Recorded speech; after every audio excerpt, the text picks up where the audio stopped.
again, we are live with our podcast with Joshua Bissell, who is our Vice President at Plan to Protect, and with Dilshan Anandarajan. Dilshan is our new president at Plan to Protect, and I have moved into the role of board and senior safeguarding consultant. We are so glad that you have joined us today, and we're just going to have a really casual conversation with Dilshan. Dilshan is recently appointed as our president. And Dilshan, once again, I've welcomed you many times to Plan to Protect, but welcome also to our podcast. Thank you, Melody. Thanks, Josh. It's a pleasure to be doing this. I'm excited. Our first podcast together. Yeah. Yeah, I'm First sure of this is many. the first of many to come. Yes. And usually I'm in the background, like with my camera off, and nobody ever hears from me. So it's nice to come out from my hiding place. Yeah. Well, welcome. We're glad to have you on screen today, Josh. And thanks for all you do in making this podcast possible. So, Dilshan, you've been in your role now for 4 months. When you first came to us, you were fairly new to Plan to Protect, though you knew about us from your own church and some of the community groups that you have volunteered with that have used Plan to Protect, I believe. So, what did you know about Plan to Protect up to probably 6 or 7 months ago when we first met? Of course. So my first experience with Plan to Protect was when I was working with Youth Unlimited. This would be almost 15 years ago now. And Youth Unlimited is obviously one of our leading partners here at Plan to Protect. They have a very sophisticated safeguarding infrastructure. I was working with them as a camp counselor at that time in the Warden and Finch community, and that was my first touch point with it. I had some experience with it by way of the training I received when I was at the Bridge, Markham Community Church. And as I began working in the insurance space and became acclimated with the world of risk management and the insurability of organizations, I began to see Plan to Protect in a new light. And I began to see how instrumental it has been historically in supporting the longstanding health of a plethora of organizations from coast to coast in Canada. So that was my my appreciation for the good work that Plan to Protect does has only grown with time. And it's been such a joy to work with both of you in close proximity and work with this wonderful team that we have here in Stouffville. And it's been such a treat so far. Well, we love Youth Unlimited. We love the Bridge Church, and we're so glad that you were introduced to Plan to Protect through the Bridge and Youth Unlimited. Great, great members and partners of Plan to Protect. So I know that this has been a huge learning curve for you. You're still on that learning curve. But I have really appreciated, Dilshan, how you have immediately hit the road running to meet some of our existing partners and clients of Plan to Protect. So I'm curious, what are you hearing from them about the role that Plan to Protect has had in their efforts to achieve a high standard of protection? What are you hearing from partners and clients? hmm I think by and large, there's been a very healthy level of buy-in across our partnerships and across some of the leading clients, our leading partners that have been working with us for a significant period of time. And one piece that I hear quite frequently across the board is an appreciation for how Plan to Protect's offering continues to evolve and change with the changing of the times. Plan to Protect has a significant history which spans decades. And the way that Plan to Protect has been able to read and react to a changing working environment for a number of our organizations, whether it is a church, whether it's a camp, whether it's a sports organization, whether it's an association at large, whether it's a performing arts center or a school, the safeguarding environment has constantly been changing. We've seen it in particular over the past 5 to 6 years with the need for digital care and digital safeguarding. And there's a significant measure of appreciation for how Plan to Protect has been able to read and respond to these changes, appropriately adapt our certification courses, adapt our manuals, adapt our online orientation and refresher trainings, and also set before our members and our partners uh, content just like what we're doing right now, which is timely and effective in presenting. And this is a beautiful, even this podcast in and of itself, it's a beautiful modality where we can talk about the complexities of the day. And our clients, they truly appreciate that. Yeah, I think one of my mantras is not to rest on your laurels and always to Mm, be forward thinking and to stay on top of things and um, to be a forerunner. I think maybe to the chagrin of Joshua at times, because Joshua tends to want to put all the plans in place and make sure all the I's are dotted and T's are crossed. And um, mm, so I've tended to be one that sort of runs ahead. Um, but we need someone like Josh on our team, as you have already appreciated, who mm, puts some of the make sure the processes are in place and we do things really well. So thanks, mm, Josh, for doing that.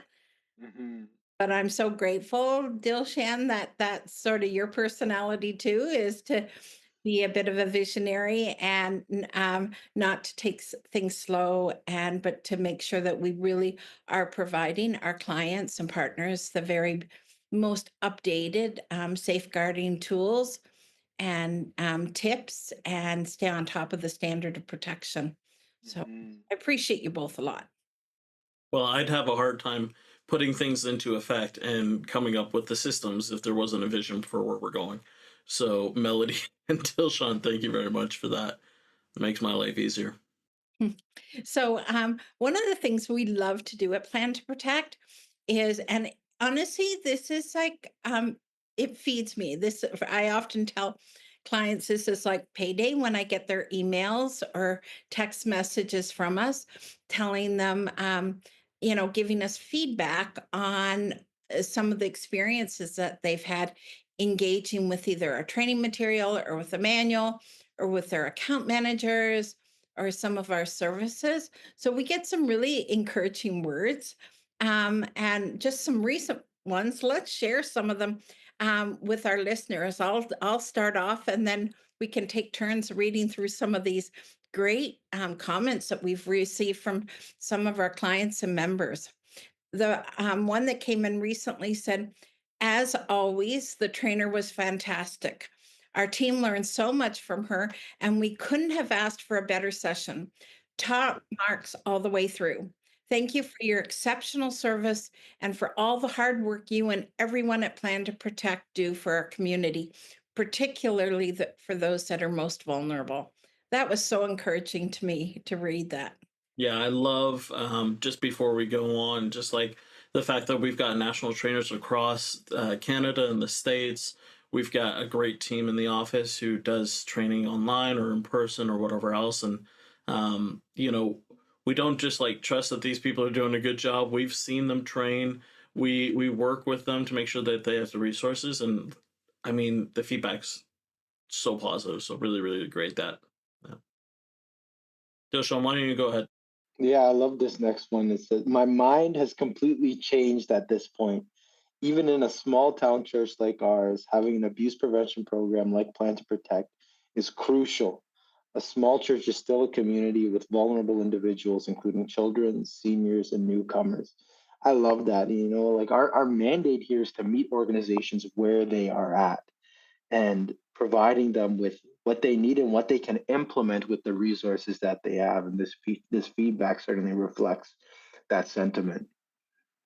But that also raises an issue that you heard just this week, Dilshan, that there was an insurance company that didn't even know that we were providing resources for safeguarding adults, that they thought we only focused on children and youth. And for many, many years we did. But it was actually some of the insurance companies that reached out to us and said, well, would you write something for new immigrants and refugee sponsorship? Would you do something for individuals with disabilities and seniors and elderly? And we've even partnered with the federal government with their New Horizons program and grant. be able to provide elder abuse awareness, prevention, and awareness for seniors. That is something that we now do, which covers all um, age groups and different vulnerabilities. Yeah, having a holistic view when it comes to safeguarding and abuse prevention is so important. I think it for many organizations, it certainly starts with children, but it certainly doesn't end there. One of the conversations that I had this week was with respect to the implementation of a safeguarding program for a sports club, a club that has 15 teams across multiple age groups. And safeguarding isn't just about the children; it's also about the parents who are traveling with the children. It's also about the coaches, the player development coaches, the private trainers, and the fact that they're staying in hotels, they're playing in facilities that oftentimes you have no visibility to until you show up.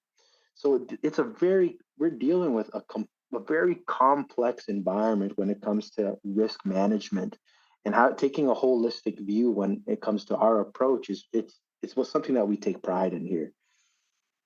Honestly, I've been in those circumstances where you show up at the hotel and all of a sudden the room arrangements or which rooms are connected to which or whatever, and all of a sudden it's chaos, and trying to figure that out is certainly tricky. But it's great that you were able to have that connect this week. The next comment we've got here is about our newsletter. Wow, the article in this newsletter is very eye opening, but also encouraging. Thank you for all you do at Plan to Protect. And if you don't know, we have a monthly newsletter that goes out. It's free to get access to. You can just jump on that. It's got discounts in it, it's got articles in it on a monthly basis. We've got feedback from clients. We've got information about the different courses that we offer. And we're always highlighting the podcast. And so if you want more information, more than you're getting in the podcast, reach out to Plan to Protect. We'd love to set you up with that. You can email info@plantoprotect.com and just ask about the newsletter. We'd love to get you in on that. And if you're a member with Plan to Protect, the newsletter is even better because it's got a whole bunch of secret stuff in there, just for our members. And if you're a member and you're not getting the newsletter, reach out. We'd love to hook you in there as well. Great point, Josh. I'm currently actually in Orlando, Florida, at a conference, and we're exhibiting to hundreds of people, and I'm speaking. And I'm with one of our team members, and two or three times this week, she has said to me, I just absolutely love when I'm talking to somebody at an exhibit, and it's like all of a sudden the light goes on and they get it and they go, oh my goodness, I'm at risk doing one-on-one mentoring all by myself, aren't I? Or it's like the light goes on, they recognize the need for prioritizing safeguarding. And one of the notes we got was from someone again from a church that said, "I'm so excited to be able to lead our church and making it a safe place for kids and for vulnerable adults. Thank you for making this possible." Yeah. So just the excitement that we see from some of our clients as they begin to recognize that they too can influence the team members that they work with. I'm going to take the next one because I had a lot to do with its development. But this is probably the best online course I've taken, and I've taken many, even though the assignments require significant time and effort. They really do support an understanding what is required to implement something like this successfully. I have completed university courses that have left me with less of an understanding for application than this course. Really great job with all you're doing. So yeah, Melodie is the author of those cert courses, for sure. And we appreciate all Melodie does, but yeah, I've got a big stake in how they're being run and what's happening on them on a day to day. So really pleased to hear people are getting so much out of it and it's so practical. Those orientation and refresher trainings are so good. So easy to digest, easy to roll through, very palatable, and it's an accessible touch point for anyone to come on to. There's minimal barriers to entry to sign up for that. We actually have fun customizing those also for specific organizations. We're putting our first online course together for a major baseball team, and they'll be offering our course for, their organization. And it's really fun to take what we have and just modify it and tweak it a little bit and license organizations to be able to um, deliver this training to their audience. So love those licenses a lot. And I have not done this all on my own at all. A little bit, it's been a bit of a family affair with Joshua helping and Victoria, who does a lot of our content writing. But also, it takes the whole team at Plan to Protect to be able to produce these courses and build them onto an online school.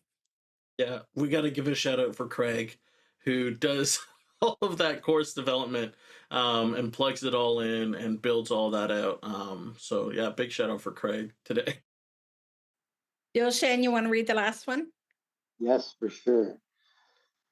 I'm honored to be a member and trainer with Plan to Protect. Thank you for all that you stand for and the careful attention to detail you give to help keep kids and vulnerable adults safe. I'm so grateful for you all.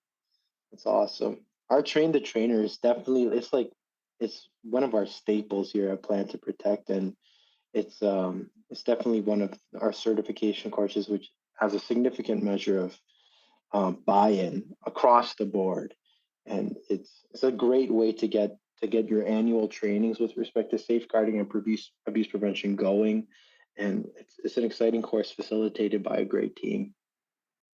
Yeah, the insurance companies require that the training be annual, both an orientation initial training and annual refresher training. So train the trainer helps individuals become qualified. That's how you become a qualified trainer um, to be able to deliver what the insurance company is requiring. And I don't think I told you guys, but I just returned from Africa for 3 weeks. And one of the blessings I had when I was there is I listened to a live practicum with Katie, who had taken Train the Trainer from Rift Valley Academy.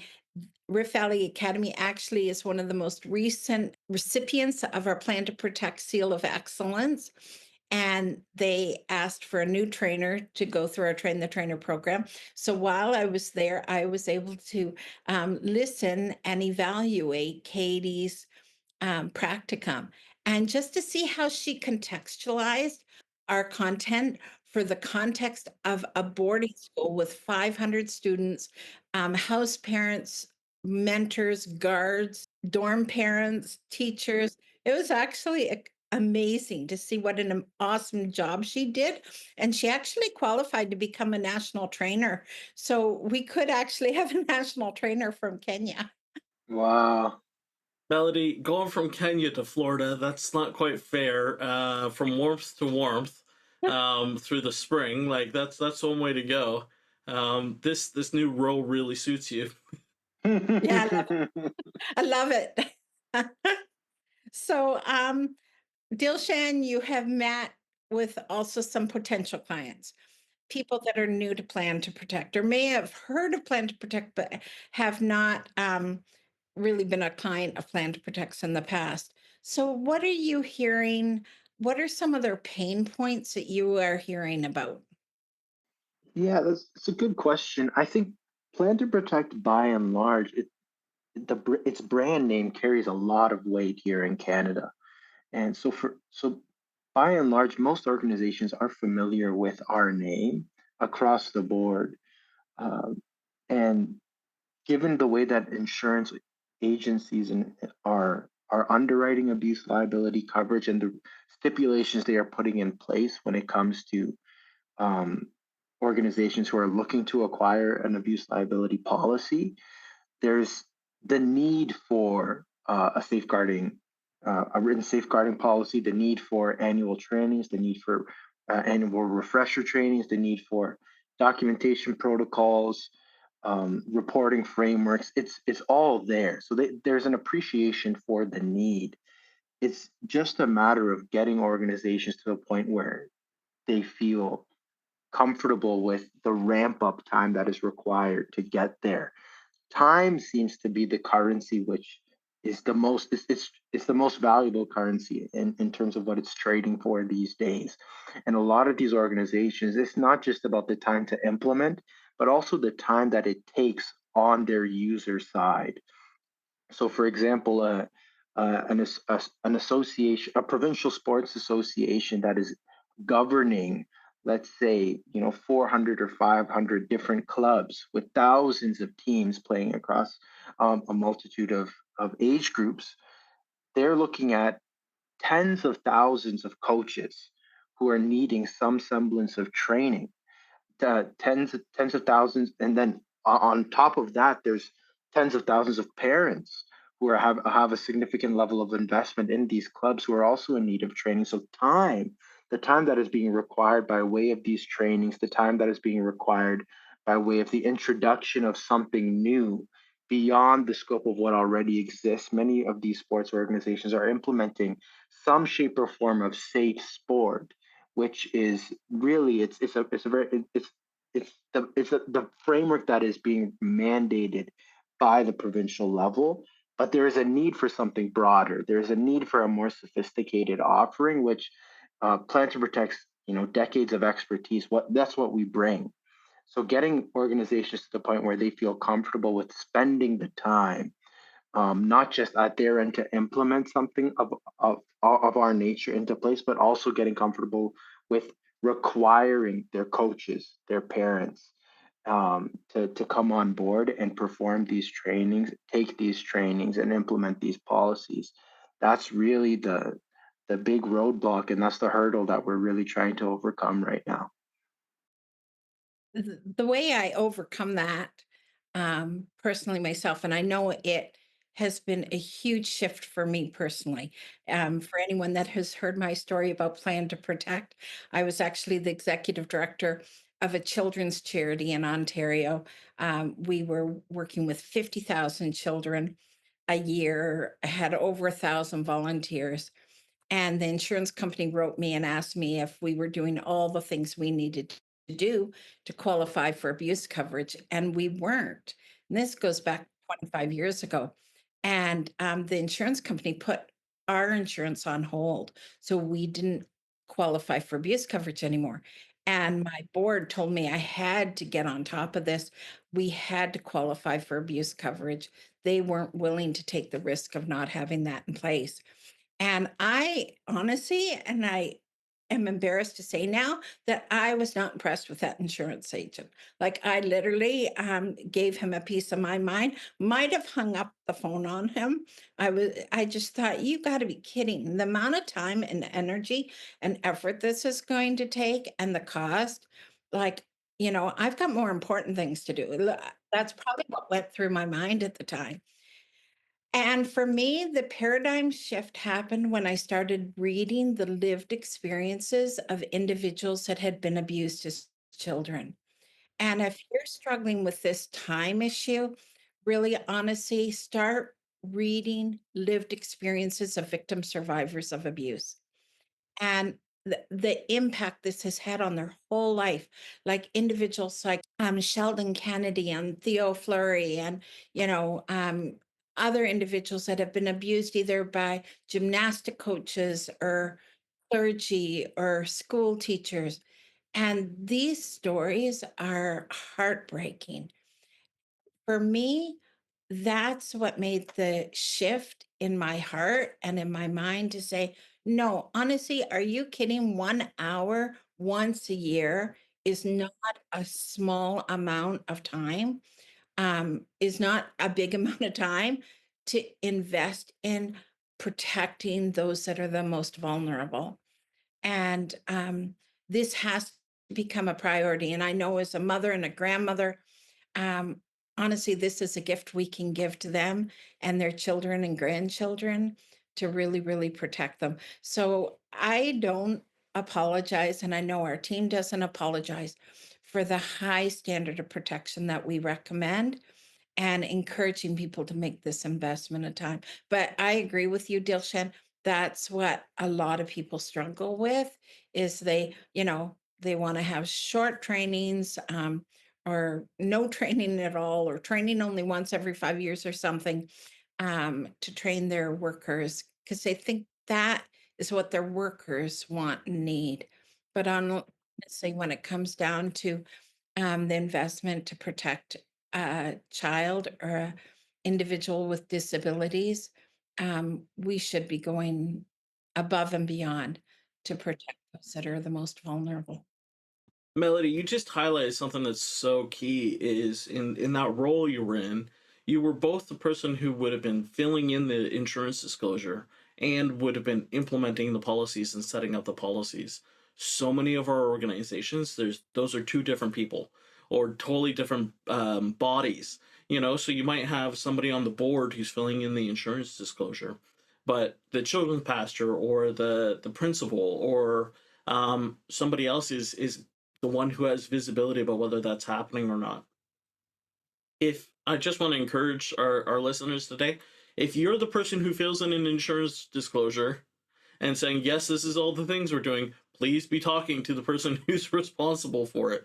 And if you're on the front lines, if you're in charge of policy, if you're implementing safeguarding in your organization, go find out who's filling in that form and what's on it, because it's one of the biggest gaps that we see with organizations as they're addressing safeguarding is that there's a disconnect there, and the board thinks one thing's happening and they're telling the insurance company that it's happening, but everybody else knows that it's not. And then, if there's a court case, if there's any liability question or anything like that, the insurance company says, well, no, it didn't take me very long to find out you weren't doing the things you said you were doing. And so just be pointing back, and have those conversations and make sure that you know what you're saying you're doing, as you go. Yeah. It's so important to remember, like we're doing safeguarding for the people who are participating in the purposes of our organizations, the children, the youth, the vulnerable adults, the elders. And we're not just doing this for the sake of them, we're also doing it for the sake of the preservation of the good work that each of our members are doing in our communities. It's an integral, like a performing arts center is an integral piece to the vitality of a city or a township. A sports organization, a sports club is an integral piece to the vitality of a city or a township. A church is an integral piece to a city or a township. And we want to make sure that the good work that each of you are doing in your respective organizations is preserved. And you can that preservative work is done through what we're doing here at Plan to Protect by way of our trainings, good policy, and good procedure. I know one of the challenges we have is we often at Plan to Protect talk to program leaders.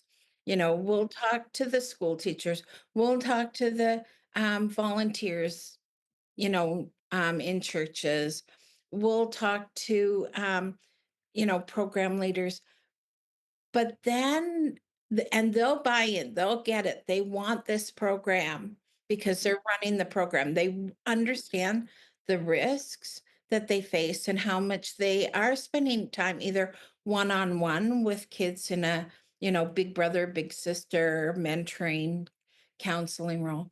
But then they take the proposal to their leaders, whether that is whoever manages the budget or the board, and it seems like a slow, um, process to secure buy-in. Um, so what are you hearing is standing in the way of leadership buy-in? Do you still feel that at that level of leadership buy-in, it's time? Um, the adoption of safeguarding, is it budgeting? Do you think that most senior leaders and board members recognize the risk that they face? I think most organizations recognize the opportunity cost of not having a safeguarding framework, of not performing annual trainings. And I think a large piece of that is thanks to some of our insurance partners who have really heightened the level of awareness that organizations have to the need for a more sophisticated safeguarding infrastructure. Um, I do think time is certainly one key layer of complexity when it comes to getting things started. I think another piece that is at hand is also organizational alignment. Many organizations have, a sophisticated offering and a dynamic level of uh, you know, programming that they have at play. So creating a safeguarding framework which fits all the different pieces of the puzzle into one tidy document or into one set of trainings or into one reporting framework, it's certainly challenging, and we have an appreciation for that challenge. And one the way that I've been framing it to many of the partners that we're trying, many of the organizations we are trying to foster partnerships with, is that we have the requisite expertise to take for you to just set before us what is the complexity of the day, what is unfolding in the week to week health and wealth of your organization, and let us piece the puzzle together for you, because that's what we're here for. And our membership offering is really, it's such an integral, it has become an integral piece of many of the organizations in our locality, and also nationally as well. Having the ability to just get somebody on the phone or send over an email and say, "Hey, this is something that we're dealing with right now. We didn't. It's not necessarily something that's covered with respect to our policy. It's something new that we're trying to navigate. Help us." And I can't tell you how many times we get those types of questions. Those are fielded by our account managers and our safeguarding counsel in house, and that's a great way that we aid the ongoing realities of the organizations that we're working with. It's important for organizations to know that our safeguarding offering is not meant to be just a one-stop shop, and it's not meant to be static. It's really intended to be a living and breathing organism and a living and breathing offering. And I think that is also one key piece which tends to give people pause when they're getting ready to get something going like this, because they think that it's not nimble. They think that it's set in place and then it grows stale over time. But we're turning our content over turning our content offering over once every 3 years. We're updating our orientation and our refresher trainings to reflect what is changing on the day to day. And Melody, you and I have talked about it in real time, how you'd stop the printing, you'd stop the press when as things are coming in real time, and you're updating our offerings in real time. We have our newsletter, we have our annual magazines, we have a litany of offerings to meet organizations where they're at and keep things fresh. That's really what we're all about. There's so many pieces to our offering. As much as we are about training, as much as we're about policy, we're also about consulting, and we're also about publishing. And that's what we have all of these different pieces of the puzzle at play, because we want to support organizations within the fullness of what they're trying to accomplish by way of their programming. The two that stand out for me are first is that we get people who are kind of a bit self-delusional, right? Like, or like they just want to like turn their, oh, we get police checks, that's good, right? Like we get police check for all our Sunday school teachers or whatever else. Like our teachers all come, they're professionals, so it's okay. And so like they do like bare minimum, and they don't understand the whole breadth of what's required or what the industry standards are. And so a lot of what we do, our account managers are out there every day educating what's the standard, what the liability, what the risk is. Our staff are available. We're happy to point out what's the law say, what's the expectation here. And police checks are a great first step, but they are far from the whole thing. The second thing that we get sometimes is folks who have an understanding from a different context, or who have an understanding from a different country, and they're trying to implement that in their context, in their locale.